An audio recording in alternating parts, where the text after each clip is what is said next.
ಬೆಂಗಳೂರು ಅಂದ ತಕ್ಷಣ ನಮಗೆ ನೆನಪಾಗುವುದು Cubbon park, MG road, brigade road, Vidhana Soudha, high court, ಆಮೇಲೆ ಅಬ್ಬರಿಸೋದೇ ನಮ್ಮ ಚಿನ್ನಸ್ವಾಮಿ ಸ್ಟೇಡಿಯಂ. RCB ಈ ಸಲ ಕಪ್ ನಮ್ದೇ. ಹೌದು, ಈ ಮೈದಾನದಲ್ಲಿ ಬೌಂಡರಿಗಳು ಸಿಡಿಯುವಾಗ ಇಡೀ ಬೆಂಗಳೂರೇ ಕಂಪಿಸುತ್ತದೆ. ಚಿನ್ನಸ್ವಾಮಿ ಸ್ಟೇಡಿಯಂ ಅಂದ್ರೆ ಅದು ಬರೀ ಕಲ್ಲು ಮಣ್ಣಿನ ಕಟ್ಟಡವಲ್ಲ, ಅದು ನಮ್ಮ ಬೆಂಗಳೂರಿನ ಆಸ್ಮಿಯತೆ. ಇಲ್ಲಿ ಸೋಲಿದೆ, ಗೆಲುವಿದೆ, ರಕ್ತ ಕುದಿಯೋ ಆಕ್ರೋಶವಿದೆ ಮತ್ತು ಅತಿಯಾದಂತಹ ಪ್ರೀತಿ ಕೂಡ ಇದೆ. ಆದರೆ ಈ ಐಕಾನಿಕ್ ಸ್ಟೇಡಿಯಂ ಹುಟ್ಟಿದ್ದು ಹೇಗೆ? ಆ ಹೆಸರು ಅದಕ್ಕೆ ಬಂದಿದ್ದು ಹೇಗೆ? ಇಲ್ಲಿ ನಡೆದ ಅದ್ಭುತ ದಾಖಲೆಗಳೇನು? ಇಲ್ಲಿ ನಡೆದ ಕೆಲವು ನೋವಿನ ಘಟನೆಗಳು ಯಾವುವು? ಬನ್ನಿ, ಈ ವಿಡಿಯೋದಲ್ಲಿ ನಾವು ಈ ಕ್ರೀಡಾಂಗಣದ ರೋಚಕ ಇತಿಹಾಸವನ್ನ ಬಿಚ್ಚಿಡಲಿದ್ದೇವೆ.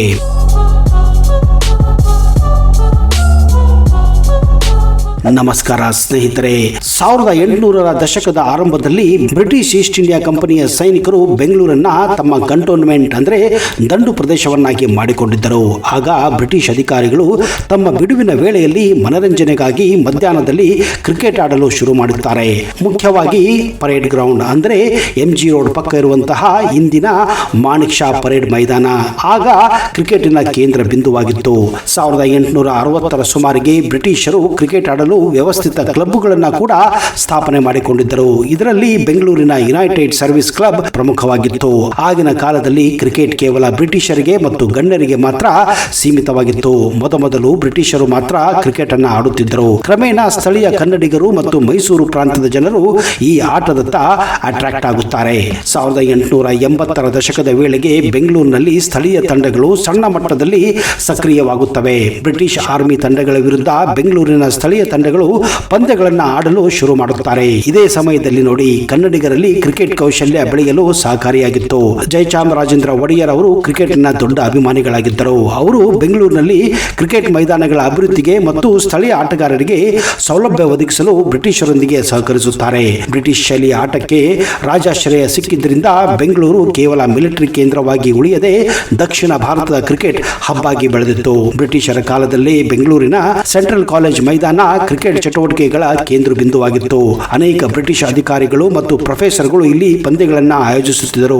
ಇಂದಿಗೂ ಆ ಹಳೆಯ ಬ್ರಿಟಿಷ್ ಶೈಲಿಯ ಕಟ್ಟಡಗಳು ಮತ್ತು ಮೈದಾನಗಳು ಅಂದಿನ ವೈಭವವನ್ನ ಈಗಲೂ ನಾವು ನೋಡಬಹುದಾಗಿದೆ.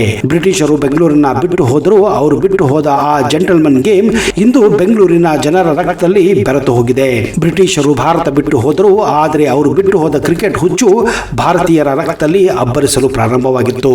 1947ರ ನಂತರ ಬೆಂಗಳೂರು ಒಂದು ನಗರವಾಗಿ ಉಳಿದಿರಲಿಲ್ಲ.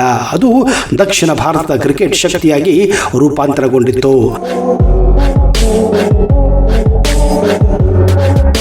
ಅಂದು ಸೆಂಟ್ರಲ್ ಕಾಲೇಜ್ ಮೈದಾನದಲ್ಲಿ ನಡೆಯುತ್ತಿದ್ದ ಸಣ್ಣ ಪಂದ್ಯಗಳು ಒಂದು ಬೃಹತ್ ಸಾಮ್ರಾಜ್ಯದ ಕನಸಿಗೆ ನಾಂದಿ ಹಾಡಿದ್ದವು. ಬೆಂಗಳೂರಿನಲ್ಲಿ ಬೃಹತ್ ಕ್ರೀಡಾಂಗಣ ನಿರ್ಮಾಣ ಆಗಬೇಕು ಎನ್ನುವ ಕನಸು ಕೇವಲ ಕಾಗದದ ಮೇಲೆ ಇರಲಿಲ್ಲ. ಅದು ಅಂದಿನ ಕರ್ನಾಟಕ ಕ್ರಿಕೆಟ್ ಸಂಸ್ಥೆಯ KSCಯ ಪದಾಧಿಕಾರಿಗಳ ಹಠವಾಗಿತ್ತು. ಹೀಗಾಗಿ ಒಂದು ಸ್ಟೇಡಿಯಂ ಕಟ್ಟಲು ಜಾಗದ ಹುಡುಕಾಟ ನಿರಂತರವಾಗಿ ನಡೆದಿತ್ತು. 1960ರ ದಶಕದ ಅಂತ್ಯದ ವೇಳೆಗೆ ಬೆಂಗಳೂರಿನಲ್ಲಿ ಕ್ರಿಕೆಟ್ಗಾಗಿ ಒಂದು ಶಾಶ್ವತ ಮತ್ತು ಸುಸಜ್ಜಿತ ಮೈದಾನ ಅಲ್ಲಿವರೆಗೆ ಇರಲಿಲ್ಲ. ಹೆಚ್ಚಾಗಿ ಸೆಂಟ್ರಲ್ ಕಾಲೇಜ್ ಮೈದಾನದಲ್ಲಿ ಪಂದ್ಯಗಳು ನಡೆಯುತ್ತಿದ್ದವು. ಆಗ ಮಂಗಳಂ ಚಿನ್ನಸ್ವಾಮಿ ಅವರು ಕಬ್ಬನ್ ಪಾರ್ಕ್ ಸಮೀಪ ಅಂದಿನ ಸೈನ್ಯಕ್ಕೆ ಸೇರಿದ ಅಂದ್ರೆ ಆರ್ಮಿಗೆ ಸೇರಿದ ಜಾಗವನ್ನ ಗುರುತಿಸುತ್ತಾರೆ. 1969ರಲ್ಲಿ ಅಂದಿನ ಮೈಸೂರು ರಾಜ್ಯದ ಸರ್ಕಾರವು ಸುಮಾರು 14 ಎಕರೆ ಜಾಗವನ್ನ ಕ್ರಿಕೆಟ್ ಸಂಸ್ಥೆಗೆ ಅಂದ್ರೆ KSCಗೆ ಮಂಜೂರು ಮಾಡುತ್ತದೆ. ಆದರೆ ಅಂದು ವಿಶ್ವ ದರ್ಜೆಯ ಸ್ಟೇಡಿಯಂ ಕಟ್ಟಲು ಬೇಕಿದ್ದ ಬಂಡವಾಳ KSC ಸಂಸ್ಥೆಯ ಬಳಿ ಇರಲಿಲ್ಲ. ಆದರೂ ಎದೆಗುಂದದ ಚಿನ್ನಸ್ವಾಮಿ ಅವರು ದೇಣಿಗೆ ಮತ್ತು ಸರ್ಕಾರದ ಸಹಾಯದೊಂದಿಗೆ ಈ ಮಹತ್ವ ಕಾರ್ಯಕ್ಕೆ ಕೈ ಹಾಕುತ್ತಾರೆ.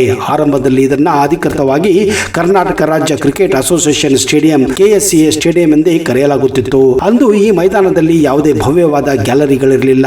ಕೇವಲ ಕಲ್ಲು ಮತ್ತು ಮಣ್ಣಿನ ದಿಬ್ಬಗಳ ಮೇಲೆ ಕುಳಿತು ಜನರು ಪಂದ್ಯವನ್ನ ನೋಡಬೇಕಾದಂತಹ ಪರಿಸ್ಥಿತಿ ಇತ್ತು.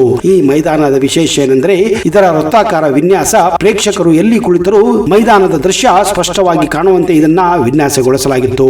1970ರಲ್ಲಿ ಕೆಲಸ ಆರಂಭವಾದಾಗ ಕೇವಲ 4 ವರ್ಷಗಳಲ್ಲಿ ಅಂತಾರಾಷ್ಟ್ರೀಯ ಮಟ್ಟದ ಟೆಸ್ಟ್ ಪಂದ್ಯವನ್ನು ಆಯೋಜಿಸುವಷ್ಟು ಈ ಮೈದಾನವನ್ನ ಸಿದ್ಧಪಡಿಸಲಾಗುತ್ತದೆ.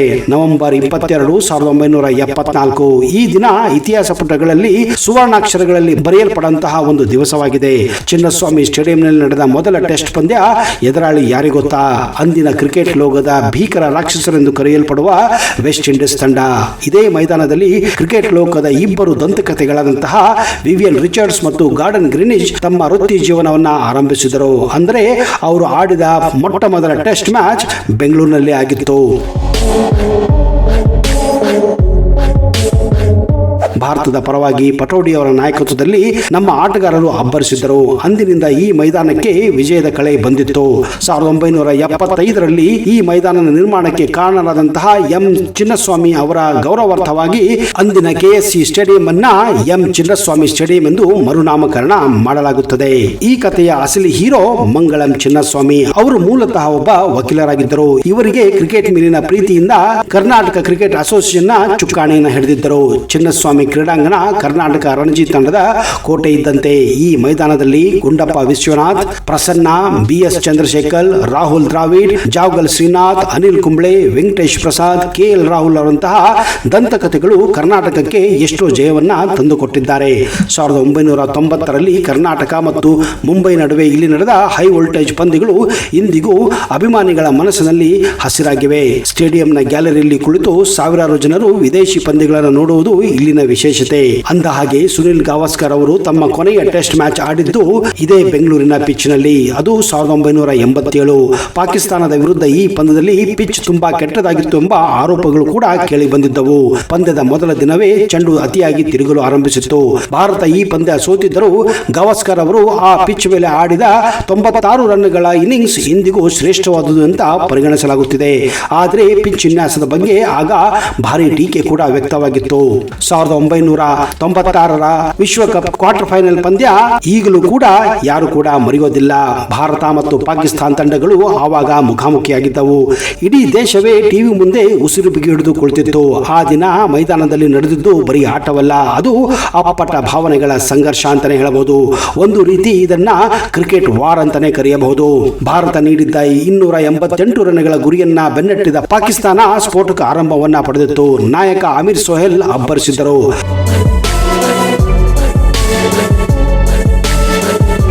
15ನೇ ಓವರ್ ನಡೆಯುತ್ತಿತ್ತು. ನಮ್ಮ ಮೈಸೂರಿನ ಎಕ್ಸ್ಪ್ರೆಸ್ ವೆಂಕಟೇಶ್ ಪ್ರಸಾದ್ ಆ ಓವರಿನ ಒಂದು ಎಸೆತವನ್ನ ಸೊಹೇಲ್ ಅವರು ಎಕ್ಸ್ಟ್ರಾ ಕವರ್ ಕಡೆಗೆ ಬೌಂಡ್ರಿ ಬಾರಿಸುತ್ತಾರೆ. ಅಷ್ಟಕ್ಕೆ ಸುಮ್ಮನಿರದ ಸೊಹೇಲ್ ಬ್ಯಾಟ್ ನಿಂದ ಬೌಂಡ್ರಿ ಕಡೆಗೆ ತೋರಿಸಿ ವೆಂಕಟೇಶ್ ಪ್ರಸಾದ್ ಅವರ ಕಣ್ಣಲ್ಲಿ ಕಣ್ಣಿಟ್ಟು, ಹೋಗಿ ಅಲ್ಲಿಂದ ಚೆಂಡು ಎತ್ತುಕೊಂಡು ಬಾ, ನಿನ್ನ ಮುಂದಿನ ಎಸೆತವನ್ನು ಕೂಡ ಅಲ್ಲಿಯೇ ಹೊಡುತ್ತೇನೆ, ಅದು ನನ್ನ ಚಾಲೆಂಜ್ ಅಂತ ಸೊಕ್ಕಿನಿಂದ ಸನ್ನೆ ಮಾಡಿದ್ದರು. ಚಿನ್ನಸ್ವಾಮಿ ಸ್ಟೇಡಿಯಂನಲ್ಲಿದ್ದ ಸಾವಿರಾರು ಅಭಿಮಾನಿಗಳು ಒಂದು ಕ್ಷಣ ಸ್ತಬ್ಧರಾಗಿ ಹೋಗಿದ್ದರು. ಆದರೆ ವೆಂಕಟೇಶ್ ಪ್ರಸಾದ್ ಒಂದು ಮಾತನ್ನು ಕೂಡ ಆಡದೆ ಸುಮ್ಮನಿದ್ದರು. ಶಾಂತವಾಗಿ ಹೋಗಿ ರನ್ ಅಪ್ ಆರಂಭಿಸುತ್ತಾರೆ. ಮುಂದಿನ ಎಸೆತ ಒಂದು ಪಕ್ಕ ಡೆಲಿವರಿ ಆಗಿತ್ತು. ಸೊಹೇಲ್ ಮತ್ತೆ ಒಂದು ದೊಡ್ಡ ಹೊಡೆತಕ್ಕೆ ಕೈ ಹಾಕಿದ್ದರು. ಆದರೆ ಚೆಂಡು ನೇರವಾಗಿ ಹೋಗಿ ಆಫ್ ಸ್ಟಂಪ್ ಅನ್ನ ಹಾರಿಸಿಬಿಟ್ಟಿತ್ತು.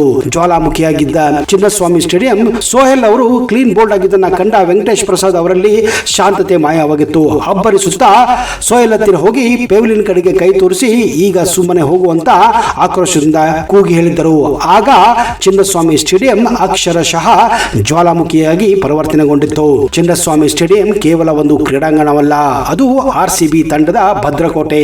2008ರಿಂದ ಇಲ್ಲಿಯವರೆಗೆ IPL ಇತಿಹಾಸದಲ್ಲಿ ಒಂದು ತಂಡಕ್ಕೆ ತನ್ನ ತವರಿನಲ್ಲಿ ಸಿಗುವಂತಹ ಬೆಂಬಲ ಜಗತ್ತಿನ ಬೇರೆ ಯಾವ ತಂಡಕ್ಕೂ ಸಿಗುವುದಿಲ್ಲ ಅಂತ ಪ್ರತಿಯೊಂದು ಮೀಡಿಯಾದಲ್ಲೂ ಈಗಲೂ ಕೂಡ ಹೇಳಲಾಗುತ್ತಿದೆ. ಈ ಮೈದಾನದ ಪ್ರತಿಯೊಂದು ಮೂಲೆಯಲ್ಲಿಯೂ RCB ಅಭಿಮಾನಿಗಳ ಹರ್ಷೋದ್ಗಾರಕ್ಕೆ ಸಾಕ್ಷಿಯಾಗಿದೆ. ವಿರಾಟ್ ಕೊಹ್ಲಿ ಈ ಮೈದಾನದ ಅಧಿಪತಿ. ಹೌದು, ಒಬ್ಬ ಆಟಗಾರ ಒಂದು ತಂಡಕ್ಕೆ ಎಷ್ಟೋ ವರ್ಷಗಳ ಕಾಲ ನಿರಂತರವಾಗಿ ಆಡುವುದು ಅಂದ್ರೆ ಅದು ಸಾಮಾನ್ಯ ವಿಷಯವಲ್ಲ. 2008ರಲ್ಲಿ ಒಬ್ಬ ಯುವ ಆಟಗಾರನಾಗಿ ಬಂದ ವಿರಾಟ್ ಕೊಹ್ಲಿ ಚಿನ್ನಸ್ವಾಮಿ ಮೈದಾನದ ಅಧಿಪತಿಯಾಗಿ ಬೆಳೆದಿದ್ದಾರೆ.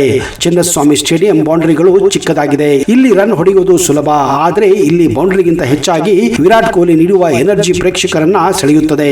ವಿರಾಟ್ ಕೊಹ್ಲಿ ಒಂದು ಕ್ಯಾಚ್ ಹಿಡಿದರು ಅಥವಾ ಬೌಂಡ್ರಿ ಬಾರಿಸಿದರೂ ಸ್ಟೇಡಿಯಂನಲ್ಲಿ ಉಂಟಾಗುವ ಆ ಶಬ್ದ ಕೇಳಿದರೆ ಮೈ ನಡುಗಿಸುತ್ತದೆ. ಆ ಎನರ್ಜಿಯೇ RCB ತಂಡಕ್ಕೆ 12ನೇ ಆಟಗಾರರಂತೆ ಶಕ್ತಿ ತುಂಬುತ್ತದೆ.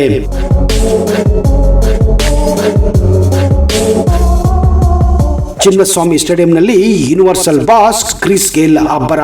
ಹೌದು, ಚಿನ್ನಸ್ವಾಮಿ ಸ್ಟೇಡಿಯಂನ ಇತಿಹಾಸದಲ್ಲಿ ಏಪ್ರಿಲ್ 23, 2013 ನಡೆದ ಘಟನೆಯನ್ನ ಯಾರು ಕೂಡ ಮರೆಯಲು ಸಾಧ್ಯವಿಲ್ಲ. ಅಂದು ಮೈದಾನಕ್ಕೆ ಅಪ್ಪಳಿಸಿದ್ದು ಚಂಡಮಾರುತವಲ್ಲ, ಅದು ಗೇಲ್ ಸ್ಟಾರ್ಮ್ ಅಂತಾನೆ ಕರೆಯಬಹುದು. 175 ರನ್ಗಳ ಅತಿಮಾನುಷ ದಾಖಲೆ ಪುಣೆ ವಾರಿಯರ್ಸ್ ವಿರುದ್ಧ ಕ್ರಿಸ್ ಗೇಲ್ ಕೇವಲ 66 ಎಸೆತಗಳಲ್ಲಿ 175 ರನ್ಗಳನ್ನು ಚಚ್ಚಿದ್ದರು. ಅದರಲ್ಲಿ 17 ಸಿಕ್ಸರ್ ಮತ್ತು 13 ಬೌಂಡ್ರಿಗಳಾಗಿದ್ದವು. ಅಂದು ಚೆಂಡು ಸ್ಟೇಡಿಯಂನ ಛಾವಣಿ ಮೇಲೆ ಬೀಳುತ್ತಿತ್ತು. ಗೇಲ್ ಬಾರಿಸಿದ ಒಂದು ಸಿಕ್ಸರ್ ಪ್ರೇಕ್ಷಕರೊಬ್ಬರ ಮೂಗಿಗೆ ಬಡಿದು ರಕ್ತ ಬಂದಿತ್ತು. ಆ ಮಟ್ಟಕ್ಕೆ ಇತ್ತು ಅವರ ಪವರ್. ಅಷ್ಟೇ ಅಲ್ಲ, ಚಿನ್ನಸ್ವಾಮಿ ಸ್ಟೇಡಿಯಂಗೂ 360 ಡಿಗ್ರಿ ಎಬಿ ಡಿವಿಲಿಯರ್ಸ್ಗೂ ಒಂದು ಅನ್ಯೋನ್ಯತೆ ಇದೆ. ಇವರನ್ನ ಸೂಪರ್ ಮ್ಯಾನ್ ಎಬಿಡಿ ಅಂತಾನೆ ಕರೆಯುತ್ತಾರೆ. ಗೇಲ್ ಅಬ್ಬರವಾಗಿದ್ದರೆ ಎಬಿ ಡಿವಿಲಿಯರ್ಸ್ ಶುದ್ಧ ಮ್ಯಾಜಿಕ್ ಅಂತಾನೆ ಕರೆಯಬಹುದು.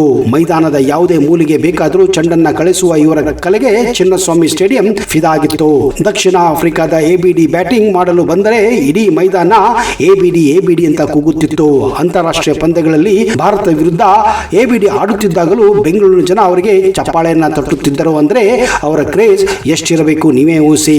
ಈ ಸಲ ಕಪ್ ನಮ್ದೇ ಸ್ನೇಹಿತರೆ. ಕೇವಲ ಇದೊಂದು ಘೋಷಣೆ ಅಲ್ಲ, ಅದೊಂದು ನಂಬಿಕೆ. ಕ್ರಿಕೆಟ್ ಲೋಕದಲ್ಲಿ ಎಷ್ಟೋ ಸ್ಲೋಗನ್ಗಳಿವೆ, ಆದ್ರೆ ಈ ಸಲ ಕಪ್ ನಮ್ದೇ ಎನ್ನುವ ಈ ವಾಕ್ಯಕ್ಕೆ ಇರುವ ಶಕ್ತಿಯೇ ಬೇರೆ. ಅದರಲ್ಲಿ ಒಂದು ಆಕರ್ಷಣೆ, ಗುರುತ್ವಾಕರ್ಷಣೆ ಇದೆ.